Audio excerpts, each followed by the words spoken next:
Hello my mellow fellows, or should I say my vengeful villains. Welcome, join the madness. Codename K.A.S.T.L.E has had a lot of fun characters in its lineup. A while ago I made a video on number 5 and I pretty much covered everything I could about her character. That video was long, but I had a ton of fun making it, and I'm also currently almost done with number 4's video, and the length of that script made me want to cry, but I swear it's actually really fun. I do love the script, but I'm scared.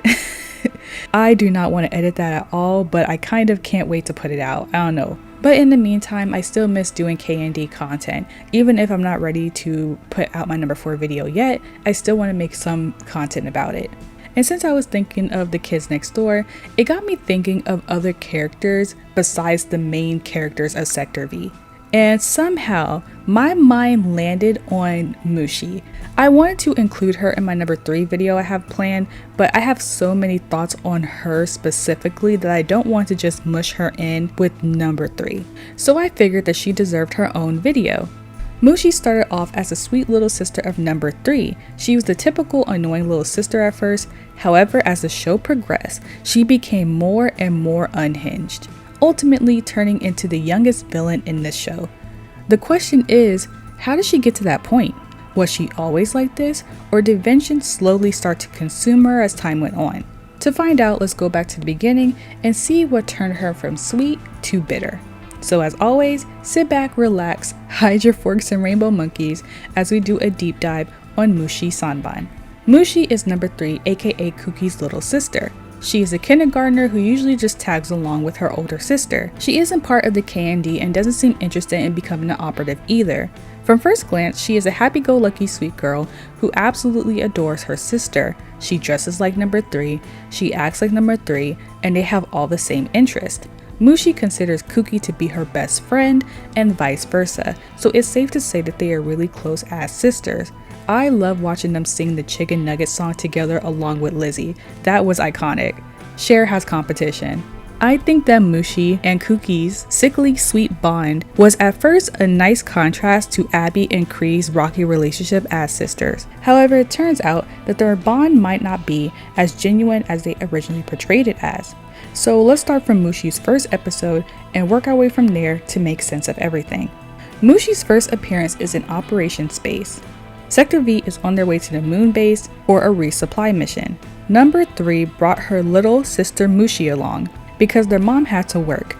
Now if you know number 3, she's usually the one being loud or distracting on the mission. However, with Mushi there is literally double the noise. These two are dancing and having the time of their lives, much to everybody's annoyance. Number 3, stop playing with that radio!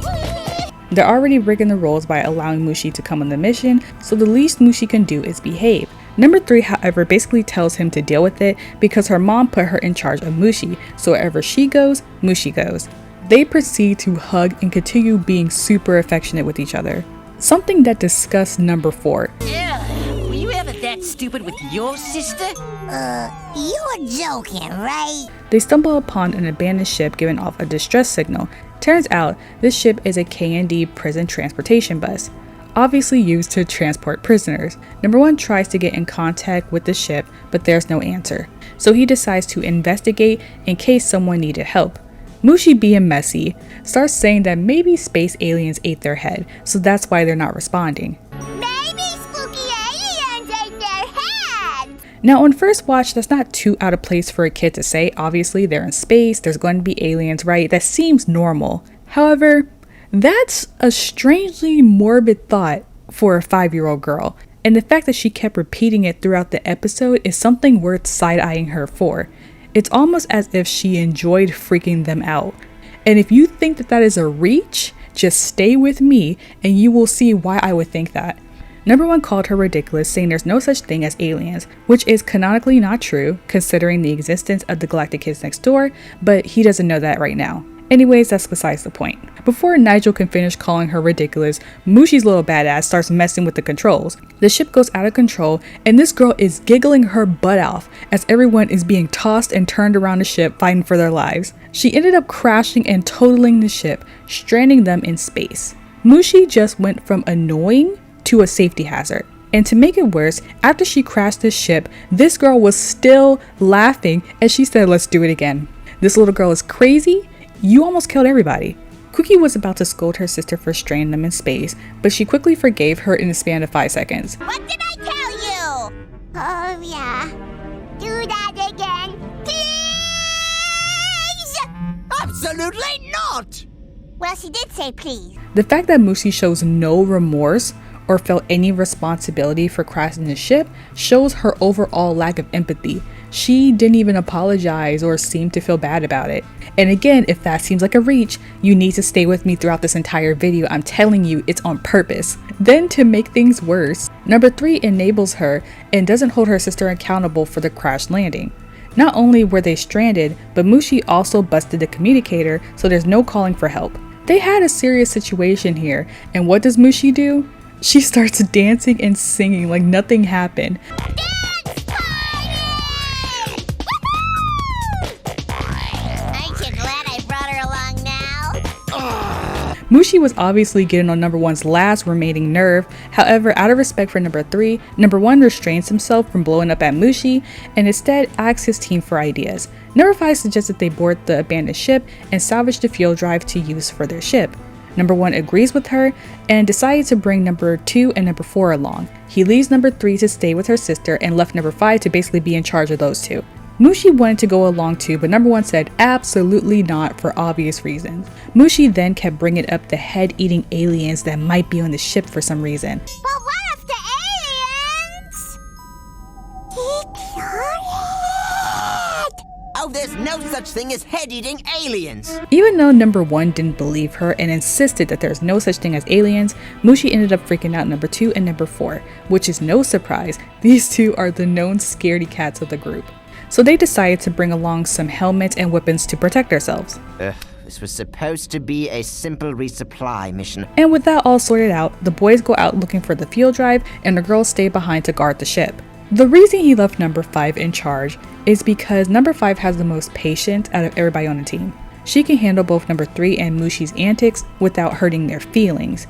Number 1 and number 4 don't have the patience or tact to deal with them, and number 2 does have the most patience out of the boys, but they needed him to come along with them to identify the part for the ship. So number 5 was the clear choice to stay behind to watch them. Keep the door locked until we get back. Well, what if someone tries to deliver a pizza?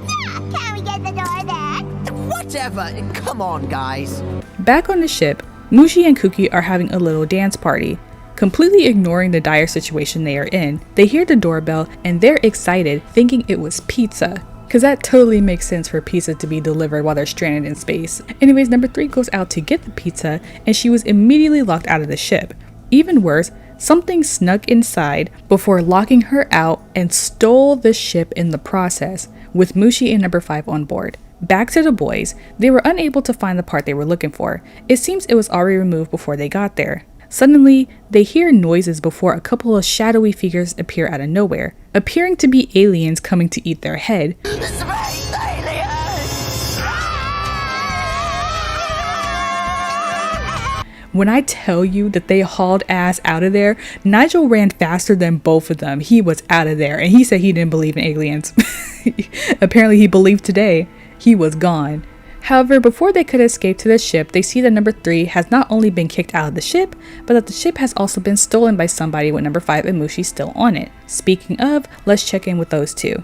Abby had too much soda, so she was in the bathroom the whole time. Number 5 comes out of the bathroom, thinking everything went fine with the mission and that they were on their way to the moon base. However, she realized something isn't quite right when she heard her sister's voice answering her instead of number 1.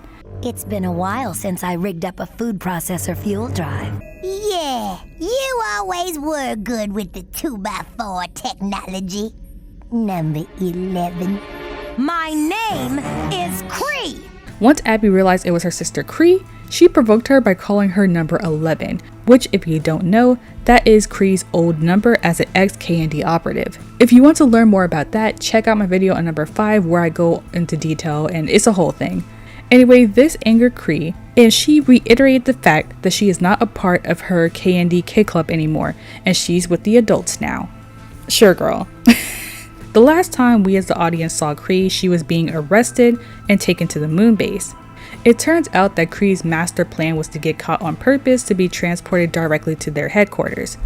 And once she was there, she wanted to use the code that she stole to detach the moon base and send it directly into the sun, ending the KND once and for all.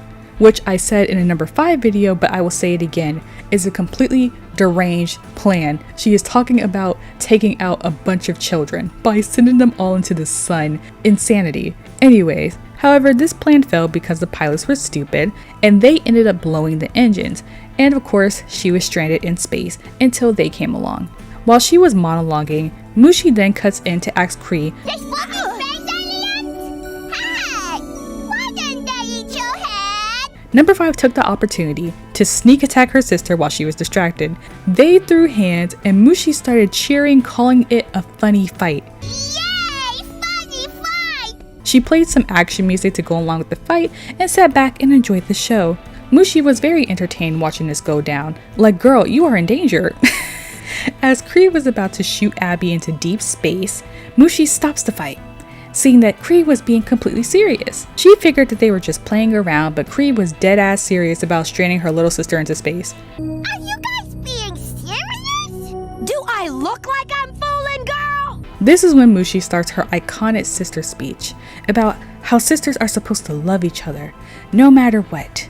She plays her emotional music and starts a dramatic speech about how even though number 3 gets on her nerves sometimes, she's more than a friend. She's a sister. A special person who loves me for who I am. A person who I'm proud to call my sister. Number 5 and K.A.S.T.L.E then share a very sweet moment, wondering what happened between them. K.A.S.T.L.E just said that she got older and things change. Number 5 said that when they were in the KND together, she wanted to be just like K.A.S.T.L.E. When you were in the kids next door, I wanted to be just like you. You were the best, and I was so proud to be your sister. They hugged it out and embraced their sisterhood for about 10 seconds before number 5 launched K.A.S.T.L.E into that trash and closed the door behind her. Sucker. Lucky shot, girl. I was about to do the same thing to you. K.A.S.T.L.E was pissed because she was about to do the same exact thing to number 5, but she beat her to it. You are so in trouble when I get home. Once number 5 launched her sister into space, Mushi found it hilarious that K.A.S.T.L.E fell for that sappy speech. All the sisters, they always fall for that teary junk. Must be hormones or something.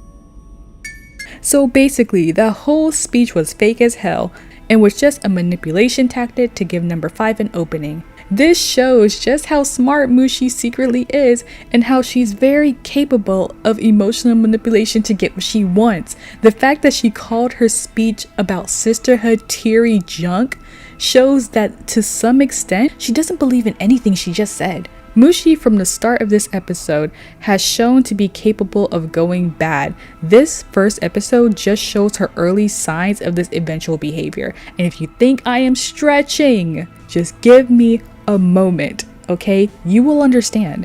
These are the early signs of a psychopath. On the other hand, I do think that number 5 meant everything that she said to K.A.S.T.L.E. It pretty much lines up with a lot of the things that she thinks about her. If you watched my video on number 5, everything that she said about K.A.S.T.L.E before launching her into space is backed up in flashbacks of their time together in the KND. She did look up to K.A.S.T.L.E. She did want to be like her, and she was proud to be her sister. In fact, the red hat that number 5 is famous for was given to her by K.A.S.T.L.E. The fact that number 5 wears that hat every day and protects it without fail just shows how special that hat is to her, which also shows that she keeps her memories that she had with K.A.S.T.L.E close to her heart. Unlike Mushi, in this moment, Abby was sincere. Also, I'm not even sure that K.A.S.T.L.E was going to launch number 5 into space like she says she was. She genuinely looked surprised that Abby did that to her. And this wasn't the only time she wanted to connect to number 5 and she let her guard down to connect to number 5. However, K.A.S.T.L.E is very much still a threat to the entire KND, so number 5 did the safest option and shot her into space. K.A.S.T.L.E may love her little sister, but she is still the enemy. So if number 5 would have let her go, K.A.S.T.L.E would have still tried to launch the moon base into the sun. So she did what she had to do for everybody's safety. But I still think that that moment between them was genuine. Back to the rest of the team. They were fighting for their lives. They eventually got the upper hand on the aliens before number 5 brought back the ship to save everybody. However, it turns out that the so-called aliens they were fighting were actually numbers 93 and 92, fellow KND operatives. Number 1 was like, "Ooh, my bad guys." However, once number 93 and 92 started to threaten them and were scolding them and yelling at them, they were promptly dealt with. Because who are you talking to? And that's the end of the episode. This was Mushi's introduction to the show. At first, she was just an annoying little sister who breaks everything she touches and takes absolutely nothing seriously. However, we also started to see traits that are concerning. Her having no empathy for others, viewing the fight as personal amusement, and the ability to use her perceived innocence to emotionally manipulate people into believing that she's sincere. The fact that she took no responsibility or felt bad for anything she did in this episode just adds to my point. Now, one could say that she's young. She doesn't have the emotional capability to feel guilt. But again, she's smart enough to trick Kree and use Kree's emotions against her. Yes, it was to help number 5, but just having that ability is both impressive and dangerous, and shows that she's way smarter than the average 5-year-old. Plus, we have characters like Tommy, who's kind of around her age, that also shows guilt and emotions and stuff, so it's literally just Mushi. We literally have comparable characters around her age who feel all the emotions, but not Mushi. Mushi just doesn't have that ability to feel bad for other people. And you will see what I mean in a little bit. But that was just the beginning of Mushi's antics. And honestly, it was light work. At this point in the series, she's still relatively good in a general sense. Nothing too crazy. But let's move on to her next appearance in Season 3, Episode 7, K.A.S.T.L.E. This is where we start to see some of her moral decline. So let's get into it. We start the episode with the team getting active. As Sector V storms into the Rainbow Monkey theme park, we see Mushi and Kuki huddled together as we the audience would assume that they were in trouble and in need of help. And number 1 asked, what is the emergency that number 3 called in? But of course, there was no emergency. Thank goodness you're here! The ride's about to start! Ride? They just wanted the entire team to ride with them on the Rainbow Monkey Tunnel of Love for some reason. Honestly, I don't even think that everybody could fit in that boat if they tried to ride together. Number 1 was obviously not happy about her using the distress signal to simply ride a kiddie ride. He was like, "You did not call me all the way down here for this." You used the Kids Next Door extra priority super alert to get us to go on a stupid ride with you and your sister? He then tells her to get off the boat and come back to the treehouse so she could actually do her job for once. Number 3 refused, wanting to go on the ride with her sister. No! I want to go on the sugar-coated castle of love with my sister. And if you don't want to go, then who needs you? Honestly, it is so funny how defiant number 3 is and how most of the time with Nigel, he just lets her get away with it. Something that we'll definitely talk about in my number 3 video, but yeah, number 3 does get away with quite a bit with number 1. He kind of just lets her slide. And this is one of those times number 1 just lets it slide. It's funny because by the end of the series, number 1's catchphrase just became whatever. The amount of times he gets so frustrated and screams whatever and stomps away is just so funny. Whatever, just don't call us again. Now which way is the exit in this blasted place? The team then leaves because they don't have time to deal with this. The Sanban sisters go on the ride, and it's about as cheesy as you would expect from a Rainbow Monkey Tunnel of Love ride. Those two are fully immersed in it though, and are having the time of their lives. It was a lot, to say the least. However, they were having fun, and that's all that matters. Well, they were having fun until they were attacked by King Sandy and his knight.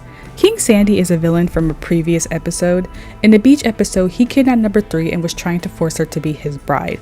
Number 4 was not going to let that happen, obviously because she owes him a quarter. No other reason. Anyways, number 4 saved her from King Sandy, and Sandy swore he'd get her. Well, this episode is the Get Back episode. It turns out that since then, King Sandy has been looking everywhere for number 3 and demands they get married, which is a totally normal thing to do and not weird and obsessive at all. Mushi was excited to hear that her sister was getting married, but Kuki said absolutely not and booked it out of there the first chance she got.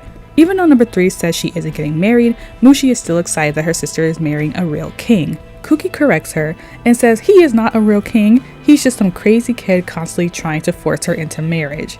And somehow, Mushi found that to be romantic. Mushi is definitely going to be a dark romance reader when she grows up. I can already see it now. Number 3 tried to contact her team for help. Luckily, the team was still in the park because they were lost trying to find the exit, which is very relatable. I am the queen of constantly getting lost, even in video games. I need a minimap because I will be lost forever. In Breath of the Wild, you have to unlock the minimap and it's literally my nightmare because I have no sense of direction, and you know what? I get lost. I find those towers as quickly as possible or else I will never get where I need to go. Number 1 answers the call, but before number 3 can explain what's going on, Mushi cuts in saying how there's going to be a wedding at the Castle of Love. Guys, you gotta get over here quick! Yeah, there's gonna be a wedding in the Castle of Love! Number 1 scolds her for using the emergency line again, saying he told her it's for emergencies only, and then he promptly hung up in her face. End transmission number 3. Number 3 realizes that she can't get out of this on her own, so she tells Mushi that she has to go get her team for help. Mushi is still stuck on the idea of a wedding, no matter how many times number 3 tells her that she doesn't want to get married. Remember when I said that she lacks empathy? I feel like she's willfully ignoring her because she wants to see a pretty wedding. We've already established that she is smarter than what she presents herself as to people, so I kind of feel like she keeps saying it on purpose to low-key irritate her sister. Anyways, number 3 tosses her overboard, and thankfully, the knights continue to chase her and pay no mind to Mushi. Mushi then makes one more comment saying that she hopes they don't run off and elope, before laughing her little butt off. Now don't you lovebirds run off and elope! You see how I think that she's doing this on purpose? Number 3 thinks that she's an airhead, but Mushi knows what she's doing. Anyways, Cookie falls down a waterfall and gets caught by King Sandy. Not only is she caught, but there's also a bunch of rainbow monkeys strapped to torture devices. That was awesome, Jason Mullen fun, Rainbow Monkeys! King Sandy comes in, and number 3 confronts him about his cruel torture of the rainbow monkeys. King Sandy says that he needs insurance to make sure that number 3 won't run away this time, and that the wedding will go perfectly. Cookie refused to marry him, saying that he's a fake king anyway. King Sandy told her that she has no choice unless she wants those rainbow monkeys to be dipped in scalding hot nacho cheese. Seeing the poor rainbow monkeys hanging over cheese, number 3 has no choice but to give in. She makes him promise to let them go afterwards if she goes through with it, and of course he agrees. Back to the team, Mushi is begging them to come back to the castle. But Cookie said you have to come! Number 2 and number 4 laughs her off, not taking anything she says seriously. However, Mushi then gives up and says fine. If they don't want to come to Cookie's wedding to King Sandy, then she'll go all by herself. They all started to walk away and ignore her, but then it registered in their minds that she said King Sandy. Whatever. King Sandy! Which means number 3 is actually in trouble this time. Back at the castle, King Sandy and Cookie were in the middle of the ceremony with the same god that tried to marry them the first time. Where did he come from? Is this King Sandy's personal priest or something? Because where did he come from? Mushi then interrupts in a dramatic fashion, saying they can't get married because his dad hates rainbow monkeys, just like in the pretend story they were watching earlier on the Love Boat. King Sandy gets annoyed, saying once again he is not pretending. The king does not pretend! This ain't no game to Sandy. Just then, Mushi finally understands and takes the situation seriously. What do you mean you're not pretending? You can't really marry her. She's like 10 years old. Like, no duh, girl. Cookie told her multiple times in this episode she didn't want to get married and that he's serious, but Mushi just now, in the middle of the ceremony, just started to believe her. What part of this situation looked like a game in the first place? This is the second time in a row where she claimed to think everybody was pretending. First with Cree and now with Sandy. I think that she knew in both scenarios that they weren't playing. She just waits until things get right up to the most exciting part, like number 5 getting launched into space or them actually getting married before stepping in to do something. It's like she enjoys the entertainment of the conflicts but doesn't let it get to a point of no return. I am telling you guys, this little girl is evil. Anyways, King Sandy has a fit and tries to get Mushi thrown in a dungeon for crashing the wedding. Mushi then speeds off and escapes with her sister. She then laughs and said this was even more fun than the pretend rainbow monkey story. Like, I'm telling you guys, she's doing this shit on purpose. She finds people's pain fun. She loves watching the drama, and I can't really blame her because I watch reality TV for the same reason. King Sandy then hops on the boat and was about to throw hands with Mushi until he saw her cute face. Beautiful.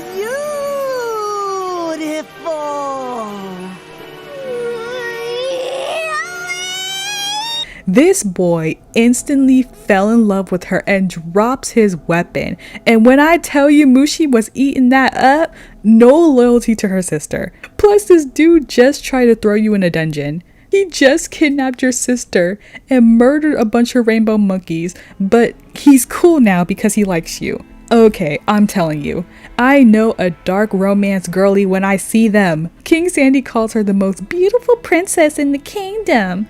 And you know what Mushi said? She said that she's always thought she was much cuter than her sister. The most beautiful princess in the kingdom! Well, I am a lot cuter than my sister. Hey! Right in front of Cookie's face. Be so for real right now. To make things worse, when number 3 tried to retaliate, King Sandy told her to pipe down, Granny. Yeah, pipe down, Granny. The way I would have tossed both of their little asses over the waterfall, this whole thing is so embarrassing for number 3. Someone would have died that day. My anger issues could never. Anyways, they crashed outside and a team finally shows up for backup. Late as hell. Mushi and Sandy are now officially a locked-in couple, completely forgetting about number 3. King Sandy's mom calls him and his cousins back for lunch, and he brings Mushi, aka his new pretty girlfriend, along to join them. Can I bring my new pretty girlfriend?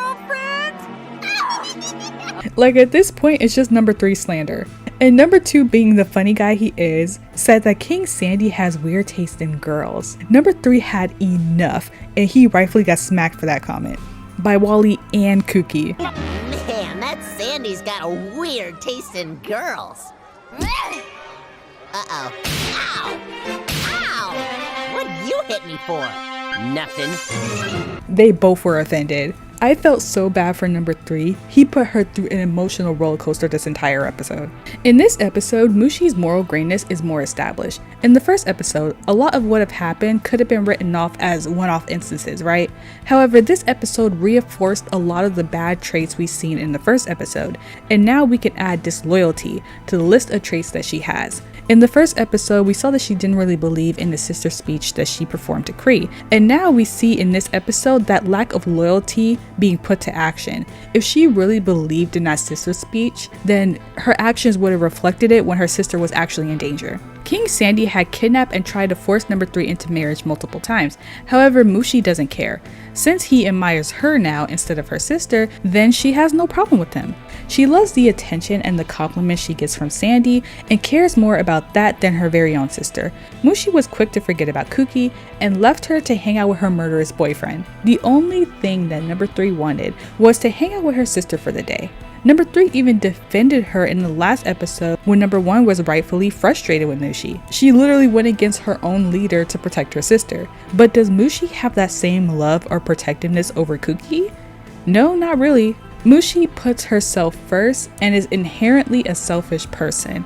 And you may think I'm reaching, but just wait, okay? I am telling you, this is just early signs of this behavior.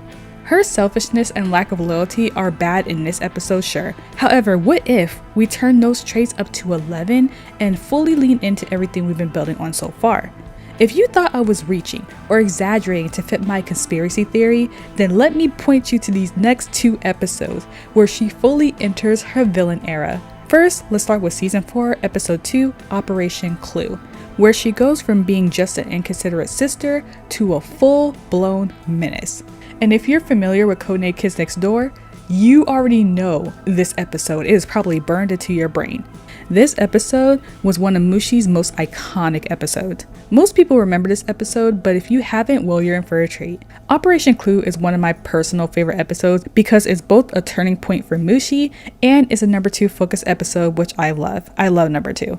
Number 5, number 2, and number 4 are my favorites in the group. I honestly love the entire group, but yeah, number 2 and number 5 and number 4 are like my main favorites. Anyways, the episode starts off with number 2's mom, Betty, taking her turkey out the oven. She's been getting ready to have her boss over for dinner and is trying to make a good impression on her. Oh, if I don't impress her tonight, I'll just lose my mind! Number 2 keeps eyeing the turkey, and I can't even blame him because I would be doing the same. The turkey actually looks nice and seasoned, so I give her credit. Suddenly, an alarm blares through the house, which turns out to be just the doorbell number 2 has installed in her house, meaning her boss's family was already here. What's happening? Relax, Mom. It's just the new 2x4 technology doorbell I installed. Go! Honestly. Also, I love how number 2's mom just lets him rig her house with 2x4 technology. Fun fact, both of number 2's parents were actually good with 2x4 tech, especially his father, who does not appear in this series, and I have my own theories on why. But anyway, he primarily lives in his mother, and his mom is good with 2x4 technology. You can even see this when him and his team was losing to Common Cold, and he ran to his mother for help, and yeah, she handled that villain for him. It was funny and adorable. Anyway, that's besides the point. I just thought it was something funny to point out. But anyways, I will save all that for my number 2 video because I have a lot to say about him and his family. Oh my god, he is so interesting, but in such a low-key way. But again, I'm gonna have to say that for later. I have to save for later. When number 2's mom opens the door, we see her boss is actually number 3's mom, Genki Sanban. She's also joined by her husband Connie, and of course Mushi and Kuki. Betty. We can see by number 3's parents that they are rather serious people. They don't give off the same welcoming vibe as their kids do. Their kids, however, are excited to be there. Number 3 and number 2 already have a sibling type of relationship. They work together in the treehouse and they co-parent Bradley. And plus they play with each other every day. They are pretty much like siblings anyway. Mrs. Sanban, Madam Head of Accounting, Mrs. Sanban, has a very intimidating and slightly demanding presence. Poor Betty was literally tearing out her hair trying to appease her boss. Stupid of me! How stupid, stupid, stupid! Like I said earlier, she's very nervous about this dinner and needs it to go well. You would think that their kids being close friends would help this type of situation, but I guess not. Like, they see each other every day. You would think that there would be some type of relationship already here, but I guess not. Mrs. Sanban specifically says that she wants an interesting night tonight. What does that mean? I have no idea, but she wants it regardless. Hoki then shows up to greet the girls and seems happy to see his friends over. Mushi even hugs number 2 and seems to be really fond of him for some reason. It's kind of adorable, not going to lie. Hi, guys! Hey, number 2! Wanna huggy? Aw, hey, Mushi. Girls, enough bickering! Then out of nowhere, Mr. Sanban yells for the girls to stop bickering, which is weird because nobody was bickering. They were just saying hi to number 2. She starts complaining about how hungry she is and is basically demanding dinner. Betty apologizes, saying that her mother will be joining because she can't get her to leave. Genki tries to be polite and greet her, but Grandma Lydia just accused her of being a cop. How do you do? How do I do what? What are you, a cop? Moving on from that, Betty called Thomas, aka Tommy, down for dinner.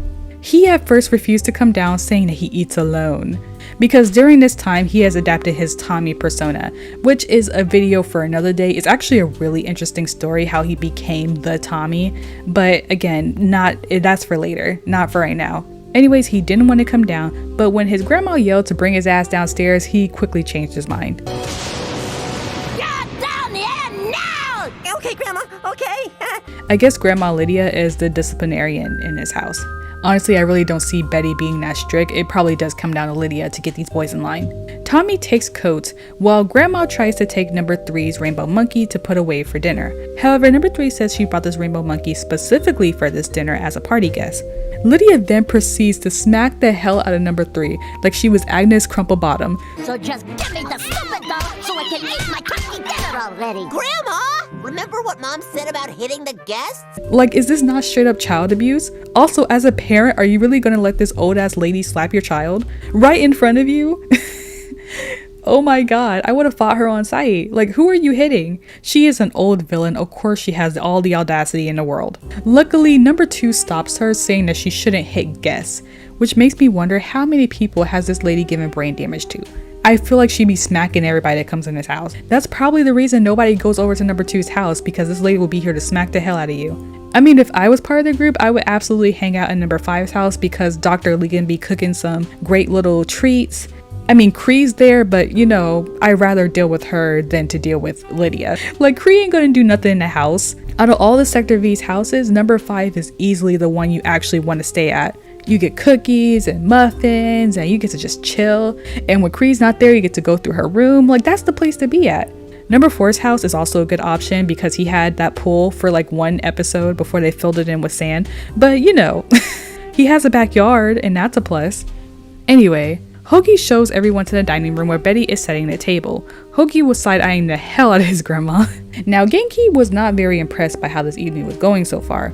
Like, lady, you just got here, give it a minute. It's a dinner party, not the circus. Her husband, on the other hand, was just sitting there pissed off. Mushi asked if she could have a turn with Cookie's rainbow monkey. May I have a turn with your posh party rainbow monkey, sister? But number 3 tells her later because she needs its healing powers from her massive brain injury she just acquired. Mushi says okay and that she will patiently wait her turn. Mr. Sanban then stands up and shouts that he's so tired of their constant squabbling over that rainbow monkey. Rainbow monkey this, rainbow monkey that. I rule the day. Your mother ever bought you that infernal toy and shattered the tranquility of our happy home? Now at this point, he seems a bit high-strung and paranoid. However, we will circle back to this later. Though I will say, parents, for future reference, you should probably buy both of your kids something. Buying a toy for 2 kids to share is usually going to end up in some type of fight. It's better to just buy them both a separate toy. And it's not like money is an issue. Mrs. Sanban has a good job, so she could have bought them both one each. But anyway, Genki then tells Connie to chill the hell out and let them play with their doll. Genki expresses that she never got the chance to play with dolls when she was a little girl, even though she really wanted one. Give them a chance to play with their toy. A chance I never had as a child. Oh, what I would have done for Dolly. She then starts to tear up a bit thinking about her missed childhood, just as Betsy was going to serve dinner. Betsy was getting annoyed that the doll was starting to take over the dinner conversation and turned the mood sour. Just as she was about to reveal the grand turkey, the power started to act up as a result of Tommy trying to rig the house with 2x4 technology. Tommy is not as good as his older brother with 2x4 technology, so when he messes with it, things like this happen. Though number 2 has definitely caused his fair share of power outages before. Anyways, the power glitches once more, but this time it was accompanied by number 3 screaming.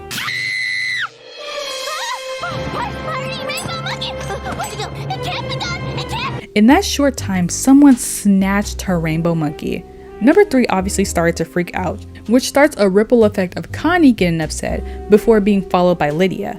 Betsy tries to calm number 3 down, saying she wouldn't let a doll ruin such a happy occasion. However, it was too late. Everybody at the table was spiraling into chaos, and obviously she doesn't know number 3. Number 3 will crash out over these rainbow monkeys. We've seen her do it time and time again. Betsy tries to calm everybody down by serving dinner, but as soon as she lifts the cover, boom, rainbow monkey with a fork in it.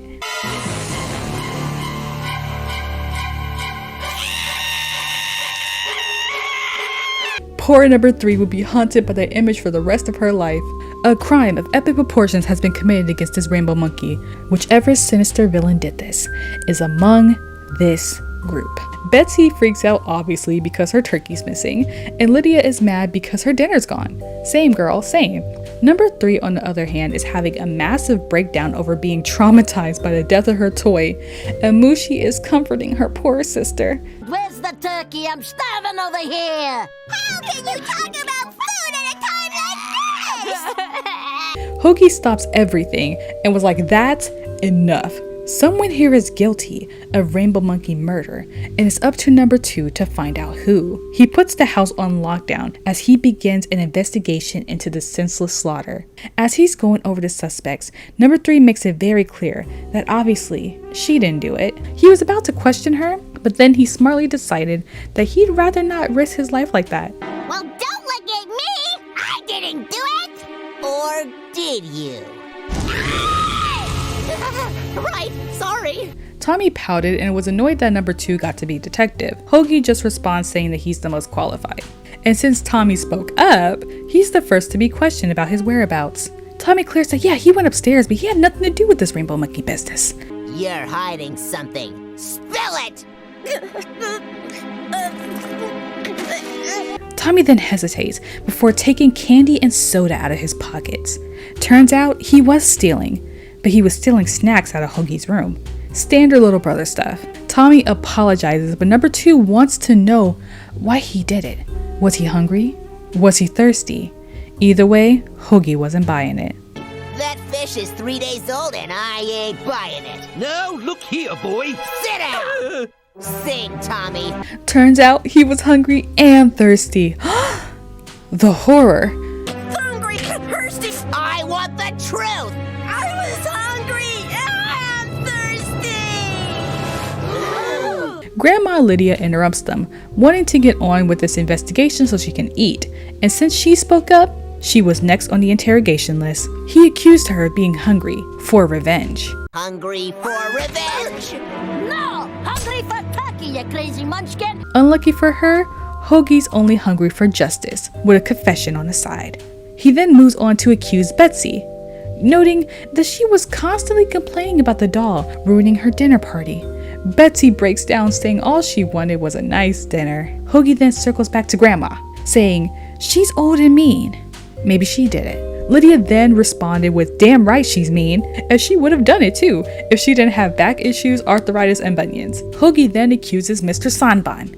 After all, if the doll was gone, he wouldn't have to worry about his daughter's constant fighting. Connie then starts to cry his eyes out, and in that moment, you could tell where number 3 gets her waterworks from. I just wanted my babies to be nice to each other. Is that so bad? Is that so wrong? All Connie wanted was for his kids to get along with each other, and that's it. Because he was so emotional, number 2 just lets him off the hook and tells him to lighten up a bit. All right. Just, lighten up already, okay? Okay. Number 2 moves on to Genki, saying maybe her jealousy caused her to stab their rainbow monkey in the back. Genki of course denies this. She bought the doll for the kids in the first place. But did her crusty kids offer her a turn with the doll to show her gratitude? I think not. Not one! Bicky! Huggy! Wuggy! But I didn't do it. But again, she didn't do it. Number 2 agrees, saying he knows she didn't do it. Because the real culprit is of course Mushi's sadistic ass, which shouldn't be a surprise to any of you considering the subject of this video and the title and the thumbnail. But just in case you didn't know, it was Mushi. The real culprit is Mushi. You're kidding, right? Mushi plays innocent, saying she had no reason to hurt that poor rainbow monkey. But why would I do it? Cookie said she was gonna share the doll with me anyway. That may be true, but maybe she couldn't wait for her turn.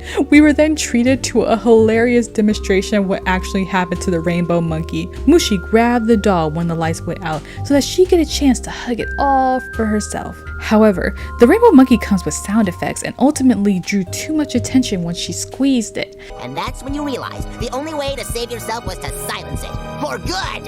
And then you hid the poor rainbow monkey, hoping nobody would find it. Still, Mushi refused to admit what she did, saying she'd never do such a horrible thing. She loves sharing and rainbow monkeys. She wouldn't do that to Cookie. I wouldn't do such a horrible thing. I love rainbow monkeys. I love sharing. Hoagie then asks if she could share her fork if she loves Sharon so much. Sure enough, her fork was missing. Then perhaps you'd share your fork with me. Sure. And she was caught red-handed, lying her little ass off. Number 3 was heartbroken. Mushi!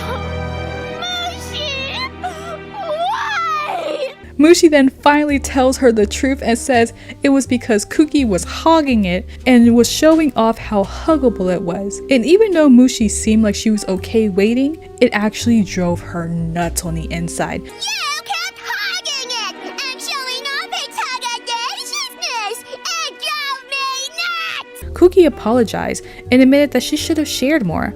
However, Mushi didn't want to share. She wanted the rainbow monkey all to herself. Shared? You don't get it, do you? I wanted it all to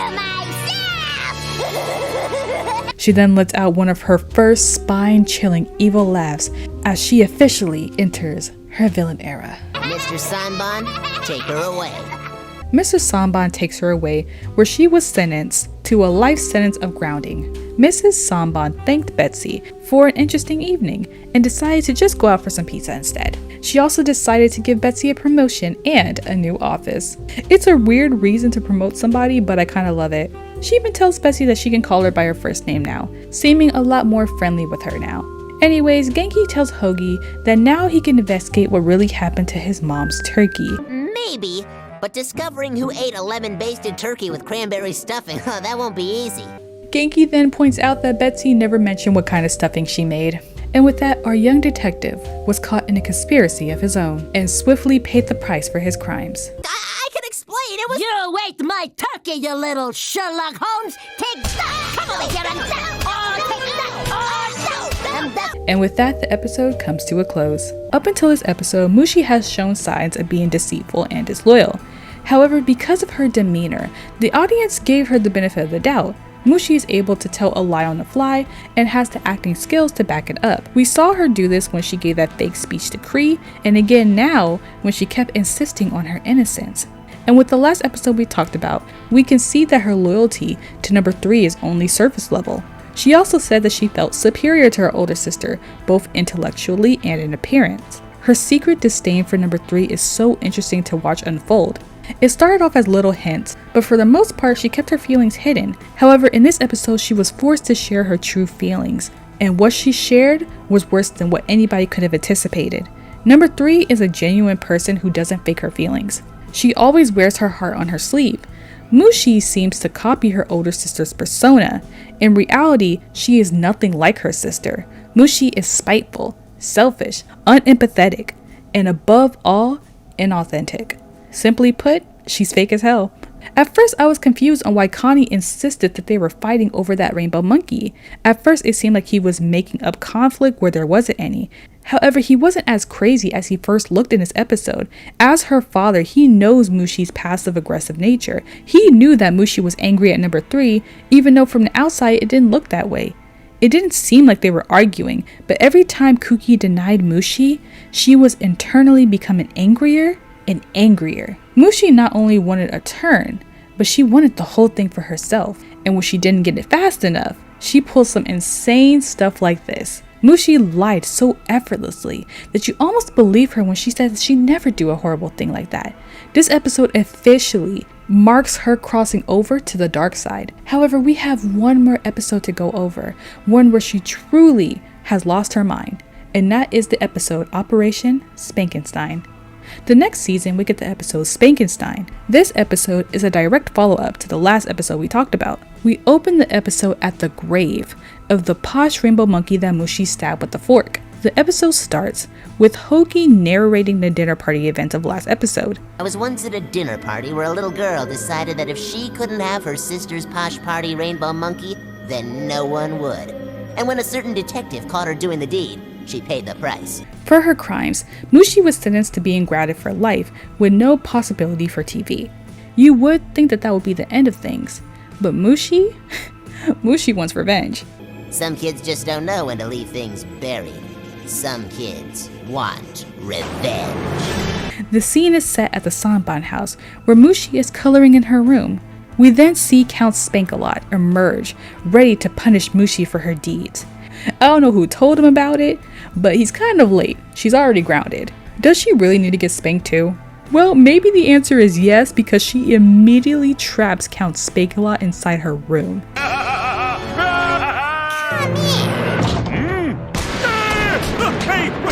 She's been expecting him and was waiting on his arrival to execute her plans.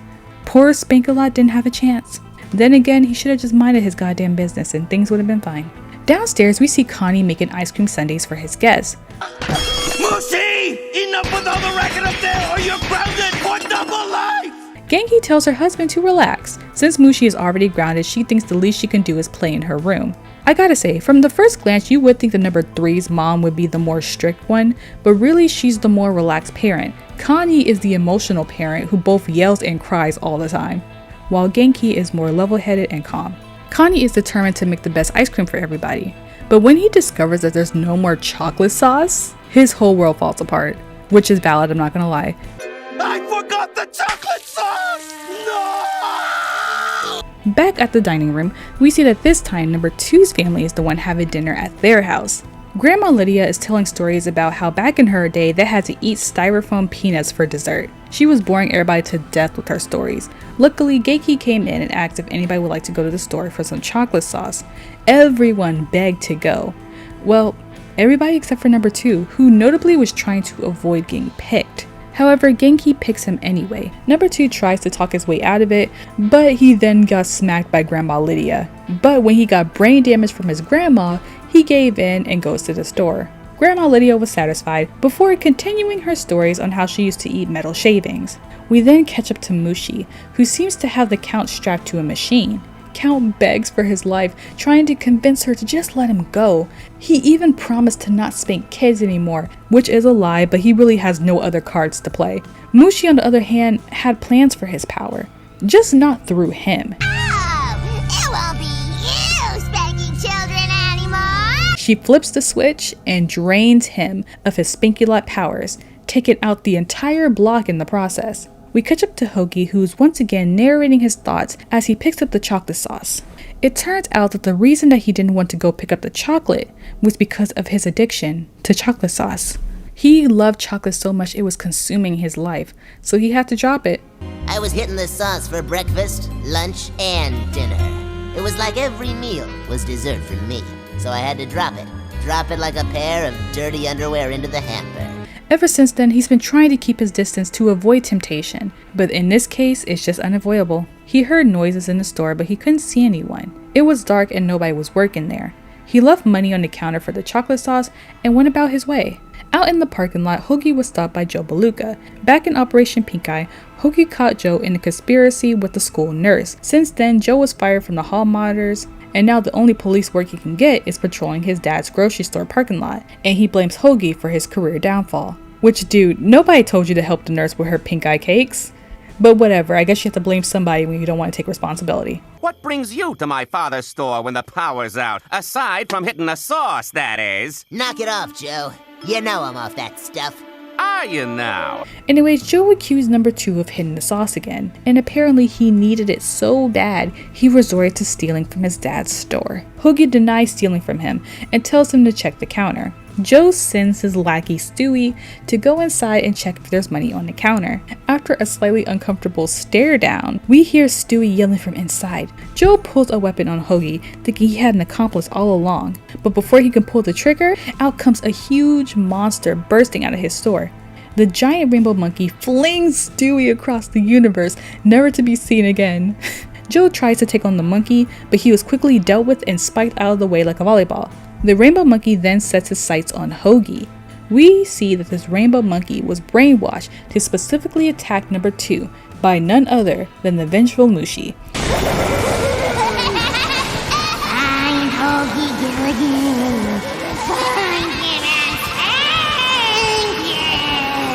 The monkey goes on attack, chasing Hoagie down the street and through gates. The rainbow monkey eventually ends up catching his target and was about to finish Hoagie off. Just then, Hoagie recognizes this rainbow monkey. This monkey was number 3's Posh Party Rainbow Monkey, the very same who was stabbed with the fork and buried. Apparently, Mushi dug him out of his grave and brought him back to life like Frankenstein's monster. I shouldn't even have to explain how crazy that is. Posh Monkey puts Hoagie down and listen to him explain that when he was alive, he was specifically designed to love parties. What's happened to you?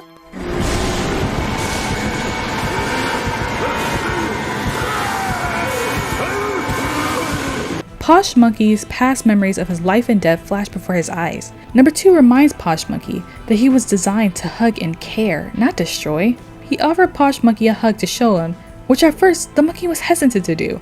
However, with a bit of convincing, Posh Monkey finally hugged him and all was right with the world. It's okay. Come to Hoagie.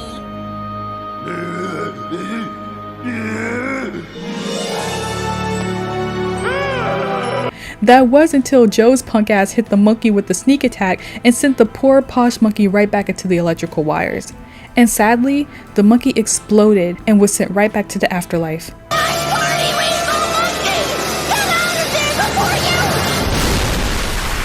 Rest in power, Posh Monkey. Rest in power. You can have all the tea parties you want in heaven. It's safe to say, Hoagie was rightfully furious about the emotional trauma he just went through.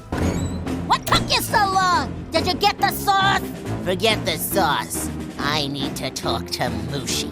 Mr. Samba tried to scold him for not bringing the sauce, but number 2 was not having any of it. You dare return to this house without chocolate? Quiet.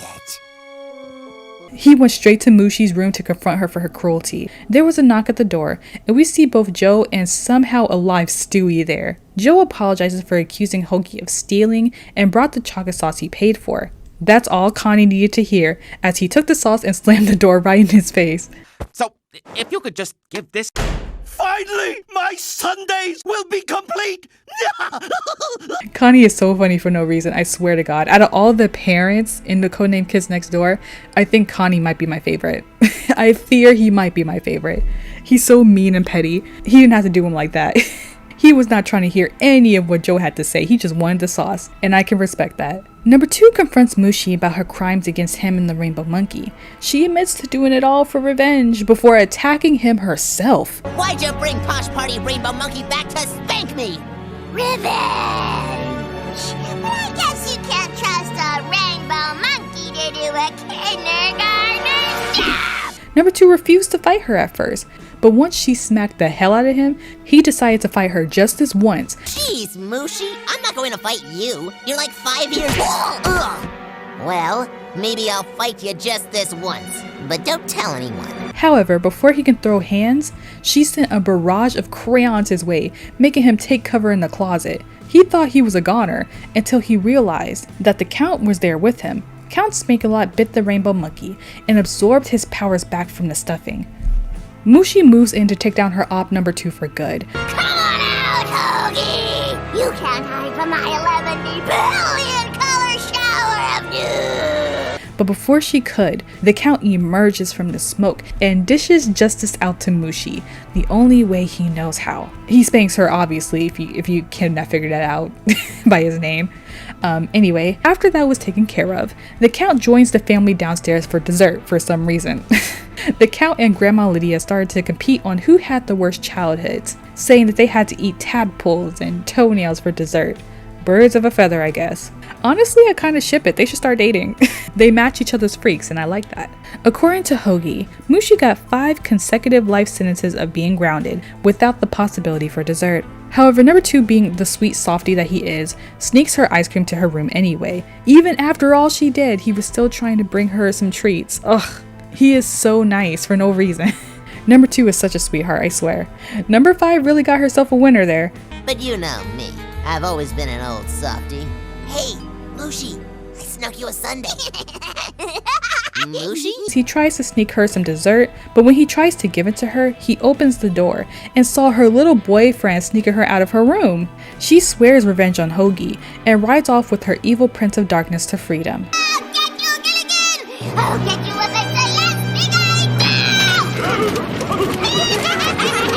eye! Hoagie then ends the episode eating the sundae himself. Kindergartners. They're enough to make you hit the sauce. This is the official conclusion of Mushi's story arc. You can probably see why these last 2 episodes changed the context around the first 2 appearances of Mushi. Mushi went from being a copy of number 3 to a hardcore villain by the end of her run. This episode was another favorite of mine. Not only does it take Mushi's revenge madness to the extreme, but we also get another full detective themed episode around number 2. And number 2's detective style episodes are always some of my favorites, along with number 5's Indiana Jones themed episodes. This episode is surprisingly dark and morbid, which is why I love it so much. We also get an answer of what happened to Joe after the pink eye incident. This episode was Mushi's final push into her status as a villain, and I love the evolution it took to get her to this point. The change was gradual, but the signs were always there, which makes videos like this so much fun to write. Because I love being a conspiracy theorist, it is so fun, and character arcs like this really feed my need for investigation. So just for fun, let's go over some of Mushi's crimes. We have assault and battery, grave robbing, trying to frame others for her crimes, kidnapping, torture, and sending a rainbow monkey to meet its toy maker. We could also throw in reanimating the dead and perjury on there for feeling a little spicy. The thing that made this evolution so interesting is that it was a surprise to everyone. Mushi started off as an annoying little sister who is smarter than she lets on. She seemed happy and pure on the outside, but on the inside, she has a cruel and cunning side to her. She watched people's conflicts with delight and sees people's struggles as entertainment. However, when things got too serious, she did step in to help Abby and Cookie. However, when it comes to her personal vendettas, she would go as far as she needs to go without any remorse for the life she toys with. Cookie has always been a sweet and loving older sister. I mean, out of the group, I think that she is the best big sister. Number 4 and Joey argue. Number 2 and Tommy are always fighting. Number 5 and her sister are always fighting, and number 1 is the only child. So at first it seemed like Cookie was by default the one with the best relationship to their sibling. She loves Mushi. She let Mushi get away with literally crashing the ship with little consequences. Because if it was Tommy or Joe who did it, they would have never heard the end of it. So it's safe to say that number 3 has a soft spot for Mushi. And when Cookie hurt Mushi by not sharing her toy, the first thing she did was apologize to her sister. Yes, number 3 also sometimes had tendencies to fly into vengeful rages, but most of the time it is very much warranted. Number 3 only flies into these rages when something that she loves has been hurt or destroyed or taken from her. Number 3 always fights for justice and she fights for what's right. Mushi, however, fights for her own personal grudges. Even after Cookie apologized to her and after Hoagie extended the olive branch by bringing her ice cream, she still holds strong resentment towards them, especially number 2, who forgave her even after she tried to have him taken out. In reality, number 2 didn't do anything to her to deserve this level of rage. The only time he's even made a joke about her was one time at the theme park with number 4. But ever since then, he's been sweet to her for the most part. He welcomed her into his home with open arms and she seemed happy to see him. However, all it takes is for you to cross her one time and she'll be your number 1 hater for life. She will hate you forever. And truthfully, I respect the dedication to hating. Sometimes when I ask myself if I'm hating enough, I think back to what would Mushi do? And the answer is I'm not hating enough because she hates. She hates with all her little heart. Mushi's descent into madness was gradual. She went from a soft mini-me with morbid tendencies to being a straight up villain, hellbent on destroying number 2. I'm glad she went through this change. She went from kind of a boring yet annoying copy of number 3 into having one of the most notorious character arcs in the series. It's like we got to see a villain origin story in real time, and it was fun to watch. Her obsessive, destructive personality got more unhinged throughout the series and made for some really fun episodes. Most villains in this show don't really have an arc. Besides obvious villains like Heidi, Chad, or Kree, there isn't a lot of story to the majority of the villains. However, with Mushi, we got to see her sink deeper into darkness with every episode. It was truly a sight to behold. Mushi can be a lot of things, but something she can never be is boring. Making her go from mini-me to mini mastermind is a hilarious change. I love that direction for her character. It makes her so much more interesting than she originally was. She at first was rather annoying, but now she's annoying with a purpose. To make others miserable is her life's purpose, and I love that. Mushi is an iconic character in the Codename K.A.S.T.L.E universe. Mushi crashed the ship, dated a villain, stabbed a rainbow monkey, defeated, tied up, and stole the powers of one of the more notorious villains in the series, and then brought the monkey that she stabbed back to life for vengeance. She's only 5 years old and she's already racked up multiple charges. And not only that, in 2 episodes she's outdone a lot of other villains in the show. And I say that's rather impressive. No matter what you think of her, you can't deny that she has earned her place as the youngest, most ruthless villainess in the series. Gaslight, gatekeep, girl boss, Mushi. Mushi is that girl, and if you don't think so, just don't say it out loud. If you do, I can't guarantee your safety. Mushi is like the boogeyman. You won't see her coming, and in the end, you'll be sorry you crossed her. And I love her for that. Here's to the tiny terror next door. Mushi, the cutest, most vengeful girl next door. A girl you'd be unlucky enough to get on her bad side. Anyways, thank you guys so much for watching. I love Mushi, and I would love to hear what you guys think about her too. She has one of the most notorious arcs in the KND, and it's just so fun to cover her. She's just such a great character.